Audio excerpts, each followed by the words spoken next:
Patricia's phone rang once, and she answered immediately. "Dad?" "Pumpkin," said the deep, calm voice on the other end. "I heard they called you a few times about me, so I called you first. I'll call James next." "Dad, he's here with me, we're at home." "At home," murmured Alex. "I'm going to put the phone on speaker." "Hello, Dad," James said immediately, with a note of concern in his voice. "Hi. I'm just calling to say that I'm alive." "But how are you?" Patricia asked. "According to a doctor, or at least what I understood, I was shot in the back, I had surgery, and I was in a medically induced coma until a few hours ago. I'm not in danger of dying, and I'm in a hospital room better than some 5-star hotels I've stayed in." "That's good, Dad," James replied, knowing his father well, and added, "But what's the bad news?" Alex took a deep breath before answering. "The injury affected an area of the spine in the middle of my back. It seems the surgery was complicated, especially since they could only stabilize me and took a few hours to operate. The operation went well, but there's still a lot of swelling and uncertainty." "And what do you mean by that?" "Well, at the moment, I don't feel anything from the waist down, but the doctors are confident that the situation will improve as the swelling goes down, but with some reservations. Either way, I think I'm going to have a pretty long recovery ahead of me."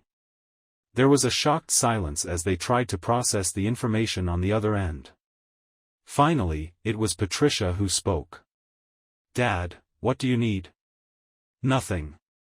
I don't want you to worry. I'm being cared for by world-renowned specialists in a luxury hospital. And I promise I'll let you know the good or bad news.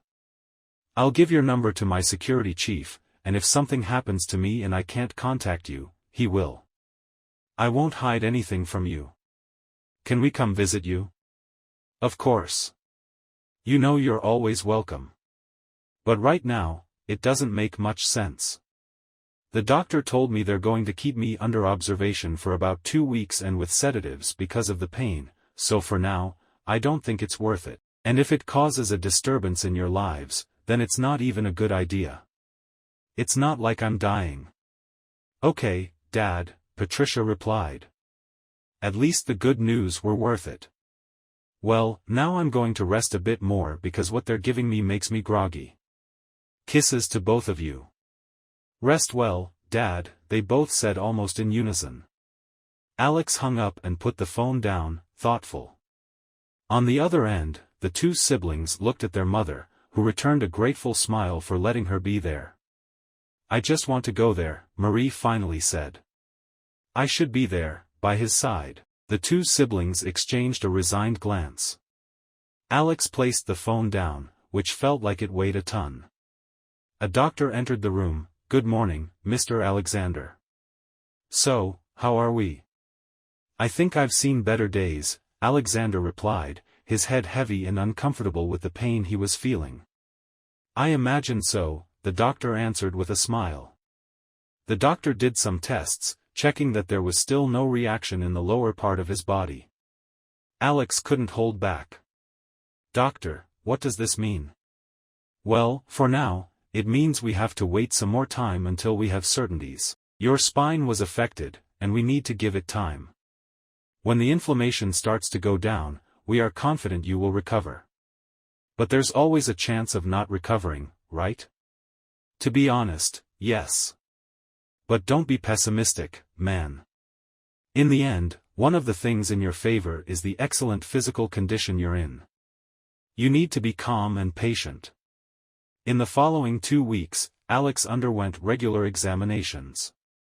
The pain became less intense, and the pain medication was gradually withdrawn, which cleared his thoughts. But with this came the endless hours of solitude, during which he remained glued to the bed, lost in his thoughts. That whole year seemed to play like a movie in his mind on repeat.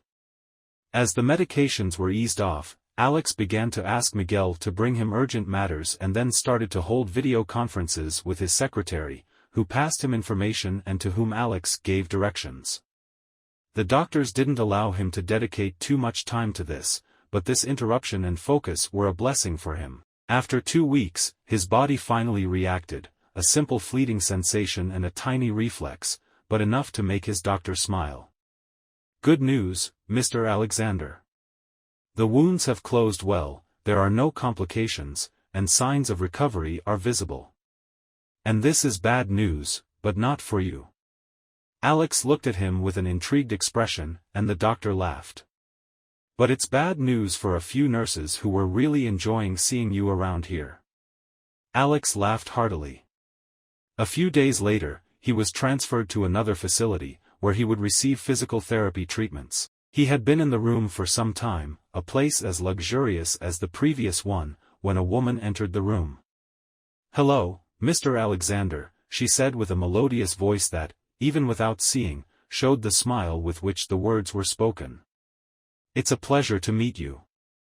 Alex finally looked at her. She seemed to be just over 30, tall, slim but not skinny, with black hair and blue eyes that seemed to sparkle, and even the hospital gown couldn't hide her curves. Her hair tied in a ponytail gave her an even younger appearance. She simply continued, "My name is Paola, I'm Italian, and I'm your physiotherapist.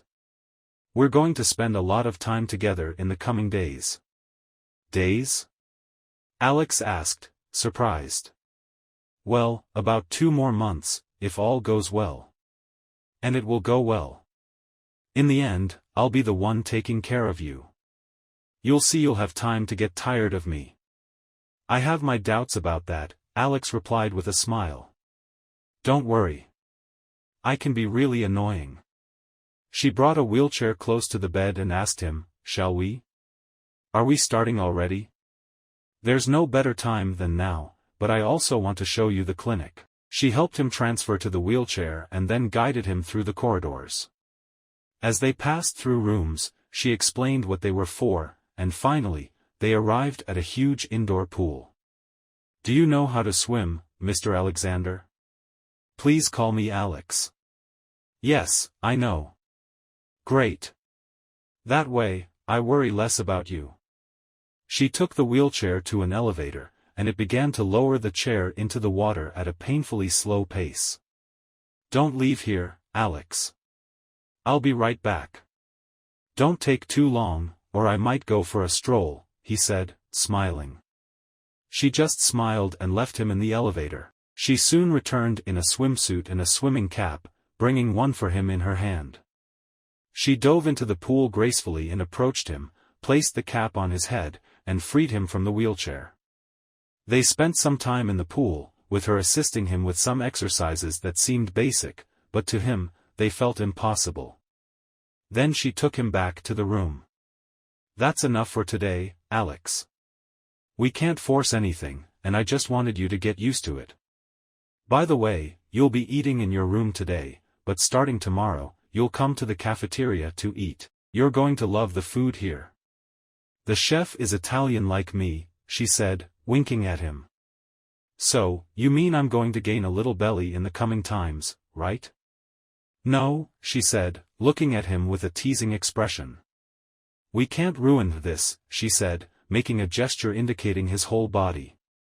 "I can imagine how many girlfriends would wish me dead if that happened." "How many girlfriends?" "Yes, I can see you're not wearing a ring.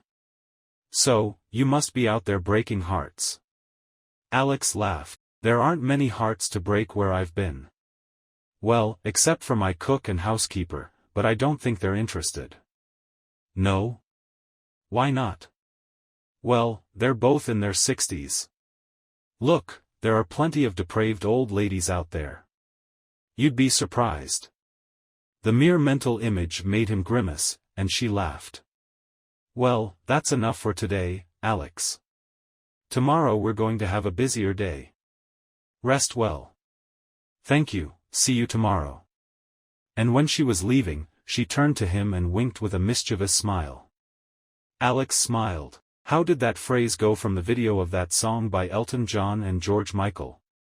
Ragazza italiane, portatemi in